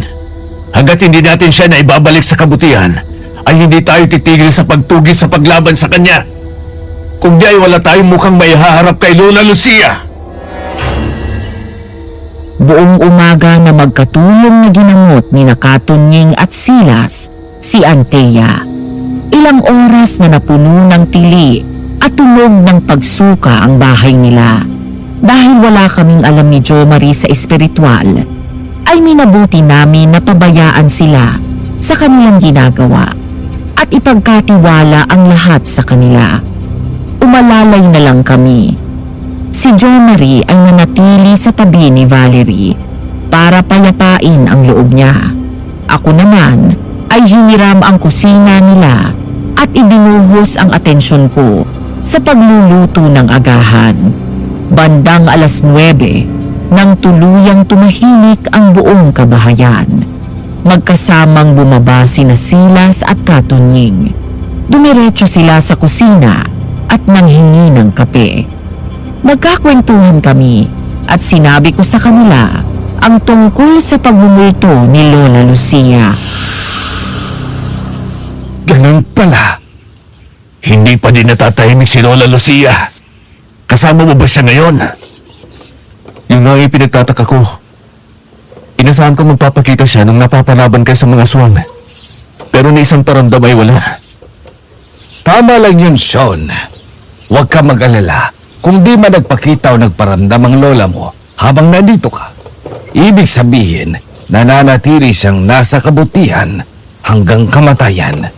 Isa pa, kung may bumultuhin man siya at susundan, hindi ikaw yon. Hindi ko maintindihan, Katunying. Ang mga multo o kaluluwang may mga bagay na kailangan pang tapusin o gawin ay nananatili sa kanilang mga lugar o sa lugar kung saan sila namatay. Tanging mga diablo o yung masasamang espiritu ang kumakapit sa tao. Ganun pala yan? May mga pagkakataon na kumakapit sa tao ang isang multo. Pero yun ay isa-isang tao lang. Kaya kung sakaling may didikitan si Lola Lucia, isang tao lang yun. At yun ay walang iba, kundi si Diego. Pero bakit si Diego? Wala akong nakuhang sagot. Parang bigla silang napipilan. Naiintindihan ko kung nagmumulto si Lola Lucia. Ipinaliwanag nila sa akin ang tungkol doon. Pero bakit si Diego? Hindi ba dapat kami ni Jo Marie o hindi kaya ay ang tatay namin na malapit na kamag-anak ni Lola Lucia? Naputol ang pagmumuni-muni ko nang makita kong bumaba sina Valerie at Jo Marie. Napapagitnaan nila si Antea at inaalalayan nila siya. Magaling na nga ang isang to. Alam niyo ba nung magising siya, ang una niyang sinabi ay nakakagutom yung amoy. Gusto kong kumain. Ate naman totoong nagugutom ako. Oh, tingnan niyo. May digmaan na sa sikmura ako. Oo na. Gising na mga buwaya mo sa tiyan. Oh, sige. Ipaghahain kita. Silbing prinsesa ang ginawa ko kay Antea. Ipinaghimay ko pa siya ng tinapa na niluto ko dahil nahalata kong nahihirapan pa siyang umawak ng kubyertos dahil sa mga sugat niya sa kamay na sariwa pa. Pagkatapos niyang kumain, ay sinamahan ko siya sa garden para magpahangin. Okay ka lang ba? Hindi ba masakit ang mga sugat mo? Mahapding nakate pero natitiis ko naman. Ano yung mga puting nakikita ko sa sugat mo? Ayos lang ba yan? Gusto mo bang tawagin ko si Nakatunying at Mang Silas? Hindi na. Huwag kang mag-alala. Apog lang yung maputing parang pulbos. Sabi nila, bukod sa makakatulong sa sugat ko, silbing protection din para hindi na ulit ako dapuan ng salot kung sakaling subukan ulit ni Diego. Sana, gumaling ka na agad. Para maituloy mo na yung pagsusulat mo at para magsungit ka na ulit. Namimiss ko na yung pang-aaway mo sa akin Siguro hindi mo na itutuloy yung pagiging advisor ko. Hindi ka na may inspire na tulungan ako dahil ang pangit ko na. Puro sugat na ako. Maganda ka pa din sa paningin ko. Magmukha ka ng butsi ng manok, tighawat na tinubuan ng mukha o naglalakad na karbong ko. Hindi magbabago ang pagtingin ko sa'yo. Kinilig ako dun Sayang, hindi ko maisusulat. Nanlalagkit pa ang pagitan ng mga daliri ko dahil sa kurikong natumubo. Baka naman pwedeng makisuyo ako sa'yo na isulat mo sa notebook ko para magamit kong reference. Oh, sige. Pero hindi ko isinulat ang eksenang namagitan sa amin. Hindi ko din isinulat ang linyang binitawan ko sa kanya. Ang tanging nilagay ko sa notebook niya ay ang dalawang salita na sa tingin ko'y hindi ko masasabi sa kanya ng harapan kahit na kailan. Dahil una, naduduwag na ako. Hindi ko na magawang maging maunawain pa. Baka hindi ko na magawa pang kontrolin ang emosyon ko at makaranas ang isang babae ng shotgun wedding nang matapos akong magsulat sa notebook. Ang bilis naman. Sigurado ko pang isinulat mo lahat? Oo. Wala ka pang tiwala Patingin? Ba, demanding ka na ha? Pinasulat mo na nga ito, gusto mong libreng tingin pa? Bilang parusa, saka mo makikita at mababasa ang isinulat ko kapag gumaling na yung kurikong mo sa kamay. Ikaw mismo mabubulatlat nitong notebook mo. Ang sama mo. Patingin sabi. Tol, madali ka. Tawag tayo ni Katunying at ni Mang Silas. Ha? Bakit daw? May natagpo ang patay malapit sa puntod ni Lola Lucia. Malacorn beef na pork and beans ang kinalabasan ng katawan ng biktima. Parang pinadaanan ng pison ang estado nun. Tanging ang ulo ang itinira. Kaya kahit papano ay may pagkakakilanlan pa ang bangkay. Pero uka ang isang mata nun at may malaking hiwa sa muka. Para hindi maging tampulan ng usapan at katatakutan, ay kinontak ni Katunying ang pulis. Nakakonekta niya na siyang pinakuha sa katawan. Pero hindi doon nagtatapos ang problema namin. May masamang kutob sina Katunying at Mang Silas. Kaya hinukay namin ang puntod ni Lola Lucia at hindi sila nagkamali. Tol, wala ang katawan ni Lola Lucia. Nasaan ang katawan ni Lola? Masama ito. Hindi ito maganda. Kailangan nating magmadali sa pag-alam kung nasan si Diego. May masama siyang binabalak. May idea ba kayo kung saan natin siya pwedeng mahanap? Wala. Pero baka sakaling magpapakita pa ulit sa iyo ang kaluluwa ni Lucia. Baka may alam siya. Ang mabuti pa, umuwi muna tayo. Tignan mo kung nandun pa siya. Kausapin mo siyang maigi. Itanong mo na kung anong gusto mo. Lahat ng kailangan mong malaman.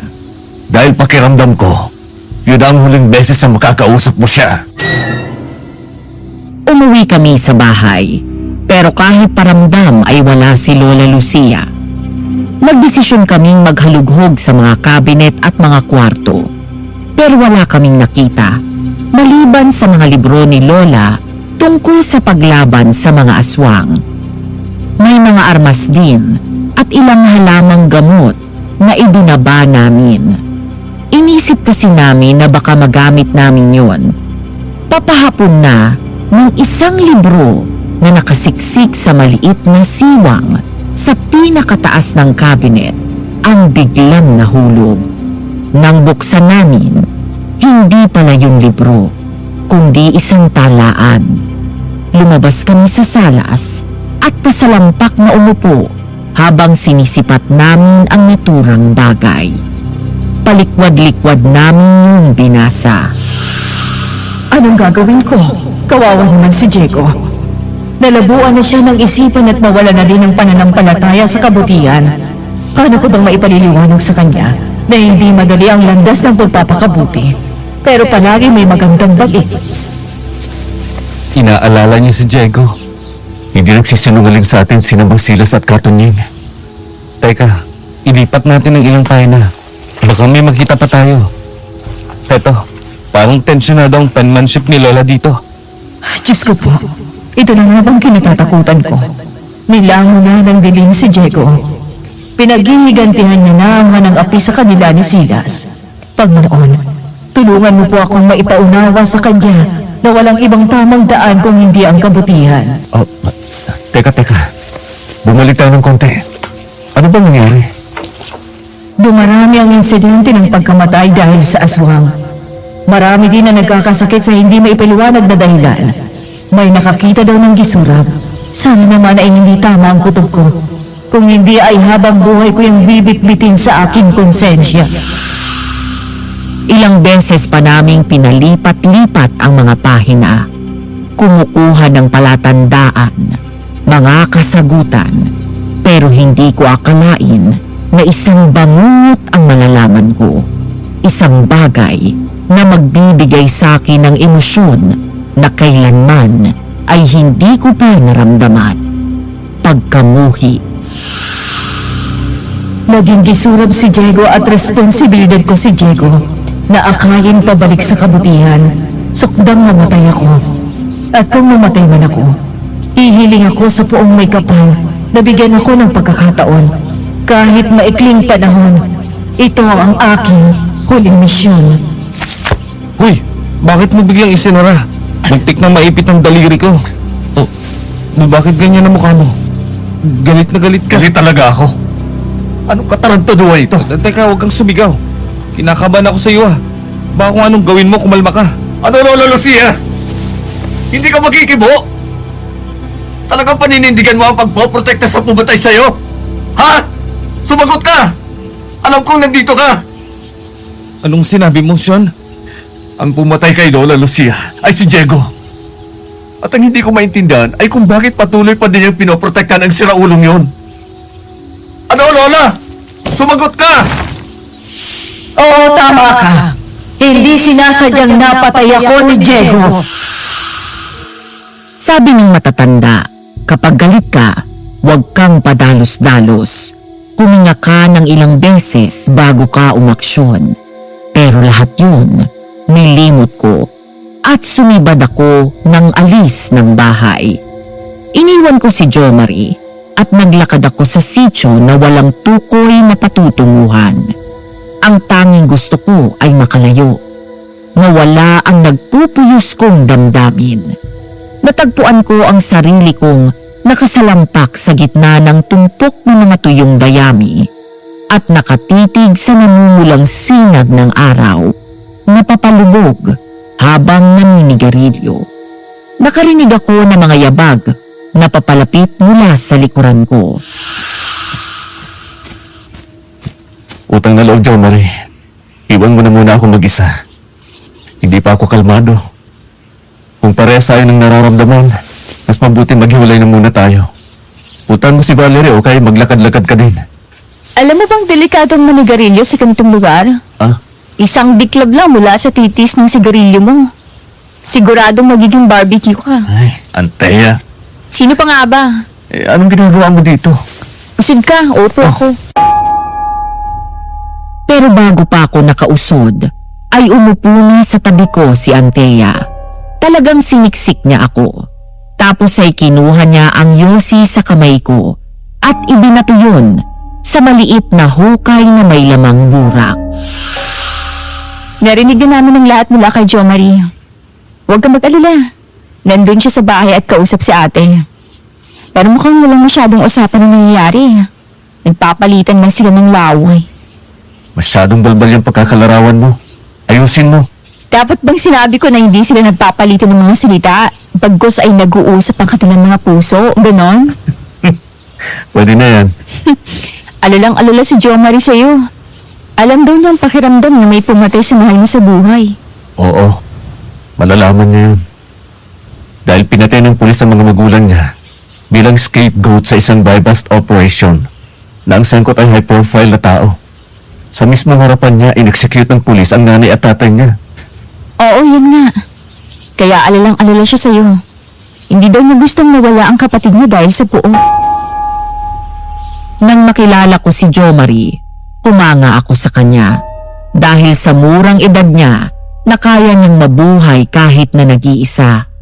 Oo, palaboy siya, pero hindi siya nanghihingi. Nagtatrabaho siya, nagsisigasig sa buhay sa mura niyang edad. Nang malaman ko ang dahilan ng pagkaulila niya, inisip ko kung paano niya yun kinaya at natiis na hindi pumatay para makaganti. Nung dinanas ko, lalo lang akong humanga sa kanya. Kasi ako, isa lang ang nasa isipan ko. Gusto kong paslangin si Diego. Galit na galit ako. Sobra. Naiintindihan kita. Masama ang loob ko kay Lola. Bakit gusto niyang iligtas ang pabaslang sa kanya? To the point na nagmamakaawa siya sa langit na bigyan siya ng panahon na gawin ang gusto niya. Tapos gusto pa niyang tulungan namin siya. Dahil sa responsibilidad at malasakit. Bultoy na ako ng habang buhay ni Lola Lucia. Pero hindi ko mapapatawad ang hayop na yun. Papatayin ko siya. Tatagpasin ko ang ulo niya. Pagpipira-pirasuin ko ang... Bigla na lang akong kinwelyohan ni Antea at siniil ng halik sa labi. Isang halik na inosente. Nagbangga ang ilong at ngipin namin. Pero ituloy pa din niya. Naipit ang mga labi ko sa pagitan ng mga ngipin niya. Tuluyan ng napawi ang galit ko nang magsalita siya. Sorry, dumugo ng labi mo. Makagat ko yata. Kulang pang pagkakaaral ko sa binasa kong libro kung paano humalik. Ang hapdingay eh. Mahal kita. Ang dalawang salitang isinulat mo sa notebook ko. Madaya ka. Sabi ko sa'yo ayoko mahulog sa'yo. Pero sumigi ka pa rin. Dahil ginawa mo sa akin to, gusto ko makinig ka sa akin. Nakikinig ako. Nauunawaan ko ang galit mo. Ang pagnanais mo na makaganti. Pero sana kung ano man ang gagawin mo, tandaan mo kung sino ka. Hindi mo kailangan maging katulad ng kinamumuhian mo para lang masabi mo na nakaganti ka. Nauunawaan ko. Tatandaan ko yan. Sana din, tandaan mo ang ituturo ko sa'yo. Oo naman. Ano ba yun? Kapag hahalik ka, ianggulo mo ang ulo mo ng bagya at barahan mong ilapat ang labi mo. Parang di nagbabanggaan ang ilong natin. Pati na yung mga ngipin natin. O, parang ganito. Binigyan ko ng halik si Anthea. Sa unay banayad, nangangapa, hanggang sa lumalim at bumuka ang mga bibig namin. At oo, gagamitin ko ang linyang ginamit niya kani-kanina lang.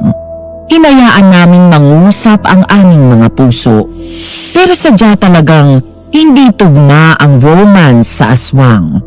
Dahil nang magsimulang maglikot ang kamay ko sa paghaplos sa kanyang likuran, nakarinig kami ng mga kaluskos. Agad kaming tumigil at luminga.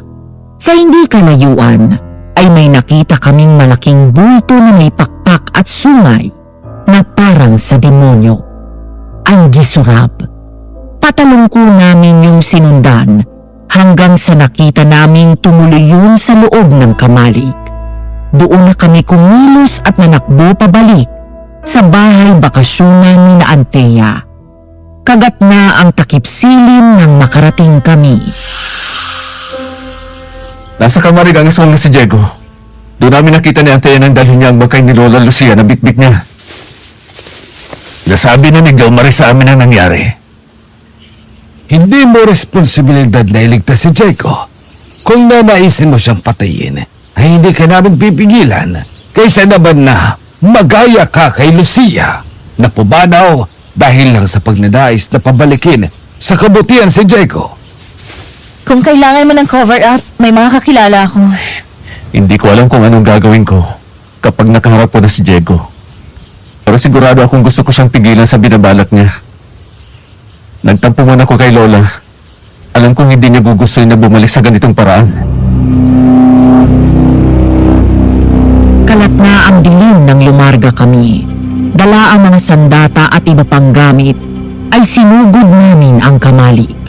Inabutan namin si Diego na nakapaglatag na ng altar at inuumpisahan na ang orasyon. Magkatabi ang bangkay ni Lola at ang isang sanggol na sa tansya namin ay mga nasa ilang linggong gulang pa lamang. Itigil mo ang kahibangan mo, Diego! Huwag ka na magdagdag pa ng kasalanan mo! Hindi mo ako mapipigilan, Silas. Kahit pa na magtulong-tulong kayo ni Nakatunying at ang mga apo ni Nanay Lucia, bubuhayin ko siya ulit. Ibabalik ko siya dito gamit ang kapangyarihang itim. Tama na, Diego. Hindi ito ang gusto ni Lucia para sa iyo. At lalong hindi ito ang gusto ni Lucia. Patahimikin mo na siya. Parang awa mo na. Mga kampon, tulungan ninyo ang inyong Panginoon. Pigilin ninyo ang mga ito na nais akong gambalain sa aking nais gawin. Nagtatawag siya ng kakampi! Magilisto kayo! Dumating ang mga aswang. Napalibutan kami. Binigyan ako ni Mang Silas ng buntot ng pagi at sinabing ihambalos ko yun sa anumang aswang na lalapit sa akin. Lumaban kami. Kaliwat kanan ang sugod ng aswang. Kaya namin silang labanan. Pero hindi walang katapusan ang aming lakas. Mapapagod at mapapagod kami. Kailangang matigil ang mismong tumatawag ng aswang. Kailangan kong mapigilan si Diego. Doon ko naalala ang isang maliit na sako ng apog na isinama ko sa dala naming gamit. Tinakbo ko yun at niyakap na parang rugby at nanakbo akong parang American football player. Takbo, talon, gulong hanggang sa makalapit ako sa gisurab. Walang pag-aalinlangan kung isinabo yun sa pagmumuka niya. Nawala siya sa konsentrasyon at natigil ang pagbaha ng aswang. Hayop ka lalaki ka! Silas, Katonyeng! Ang lubid na ibinabad sa langis ng niyog at sili! Ngayon na! Wag! Pabayaan niyo ako! Ibabalik ko si Nanay Lucia! Sean! Heto ang kabilang dulo! Itali mo ng maigpit! Diego, sumuko ka na.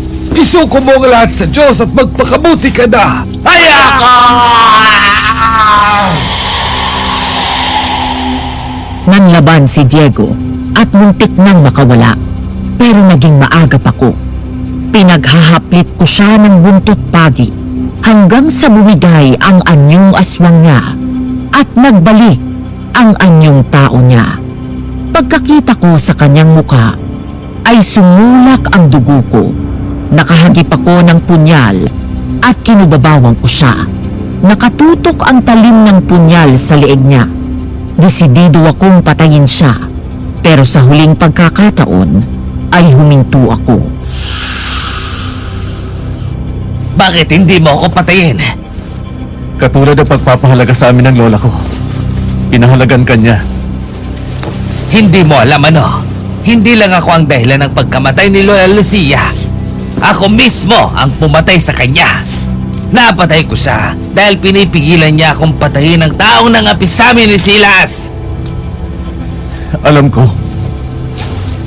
Alam ko dahil inamin ni Lola sa akin. Anong alam mo? Patay na ang lola mo bago ka pa nakapunta dito. Yang si Silas at Katunying ang nakakita kung paano ko siya pinatay. Kaya paano niyang sasabihin sa iyo? Huwag mo kong ginagago. Sinasabi mo bang nagmumulto siya? Oo! Minulto niya kami. At humingi ng tulong na gawin ang gusto niya. Para makalayag na siya sa pupuntahan niya. Ano? Hanggang sa kabilang buhay. Inaalala ka niya. Gusto kanyang akayin pabalik sa kabutihan. Bakit bang hirap para sa'yo? Naintindihin niyo na? Bakit mo pinapahirapan ang lola namin? Dahil halimaw ang mga tao. Ginawa nila akong halimaw. At si Nanay Lucia, naprotektahan ba siya ng kabutihan? Hindi! Dahil ako na sumamba sa kasamaan, ay nagawa siyang mapaslang. Sabihin mo, may silbi ba talaga ang pagpapakabuti? Meron. Dahil ang kabutihan sa puso ni Lola, ang dahilan kung bakit nais kanyang iligtas. Kung bakit nandito kami at nagpapatuloy na tuparin ang kanyang huling hiling. Halimaw ako, Sean! Maging halimaw ka na din at paslangin mo na ako! Hindi palaging kabutihan, minsan maging masama ka din. Malupit ang mundo, kaya dapat matuto ka ding maging malupit. Malupit ang mundo. Oo. Nakita ko yun sa buhay ng kapatid kong si Jo Marie. Pero hindi yung dahilan para piliin mo ding maging malupit. Dahil kung ang kalupitan ay gagantihan mo din ang kalupitan, magiging halimaw na tayong lahat. Anong? Diego, patawarin mo na ang sarili mo. Dahil si Mang Silas, si Katunying, at maging si Lola Lucia ay matagal ka nang pinatawad. Habang buhay ang isang tao, may pag-asa pang magbago. Hindi madali, pero posible. Pagkasabi ko ng ganun, ay pumalahaw na parang batang maliit si Diego. Yung iyak na parang inipon ng ilang taon. Dahan-dahan akong umalis sa ibabaw niya at hinayaan ko siyang makaiyak. Nang kumalma na siya, ay sinimulan na ni Mang Silas at Katunying ang ritual na pipigil sa pagiging gisurab niya. Hindi na siya makakabalik sa pagiging tao dahil sa dami ng pinatay niya. Pero mapipigil nun ang pagiging bayolente niya at pagkahayok sa laman. Nang matapos ang ritual, ay nagpakitang bigla si Lola. At sa pagkakataong yun, 4 kami na nakakita sa kanya. Diego, masaya ako na naglinaw na ang isipan mo. Nanay Lucia, patawarin mo ako sa lahat ng nagawa kong kasalanan sa pagkakapatay ko sa iyo. Diego, hindi mo ako napatay. Ginusto kong sambutin ang atake mo. Patawarin mo ako kung nagdusa ka dahil doon. Patawad dahil hindi ko kayo naprotektahan ni Silas sa malupit at mapanghusgang mundo. Wala kang kasalanan, Nanay Lucia. Binahamo kami ng pagmamahal. Tunying, Sean, Silas, salamat sa pagtupad sa aking kahilingan. Makakalayag na ako. Nanay Lucia, huwag ka nang umalis. Dito ka na lang. Diego, ito ang aking iiwanang takdang aralin sa iyo. Matutunan mong tanggapin sa puso mo na lahat ng tao ay may katapusan. Anumang paraan, anumang pagkakataon, lahat tayo ay ay may takdang oras. Bakit kailangan pa? Bakit hindi pwedeng dito ka na lang? Dahil yun ang nakatakda. At yun ang itinuro sa atin ni Panginoong Jesucristo. Lahat ng nakatakda ay mangyayari. Kahit nga siyang anak ng Diyos ay pumanaw minsan, hindi pa. Tayo pa kayong tao lamang. Makikita pa ba kita? Sa takdang panahon. Pagkatapos noon ay tuluyan nang naglaho si Lola Lucia. Umalis siya nang may ngiti sa labi niya. Yung ngiting hindi na Mona Lisa, kundi ngiting may kapayapaan. Ang katawan niyang ninakaw ni Diego mula sa hukay ay naging abo at tuluyang naglaho. Tipong naghintay lang ng closure. Sikat na ang araw nang makabalik kami sa bahay bakasyunan ni na Antea. Sa labas pa lang kami ay sinugod nila ako ng yakap ni Jo Marie. Dahan-dahang lumapit sa amin si Diego. Hindi ko hihilingin na patawarin mo ako, Antea. Pero humihingi ako ng tawad sa ginawa ko sa iyo. Dahil nararapat lang na pagsisihan ko ang ginawa ko sa iyo. Hindi kita gustong patawarin sa totoo lang. Kasi inano ba kita? Pinapangit mo ang kutis ko.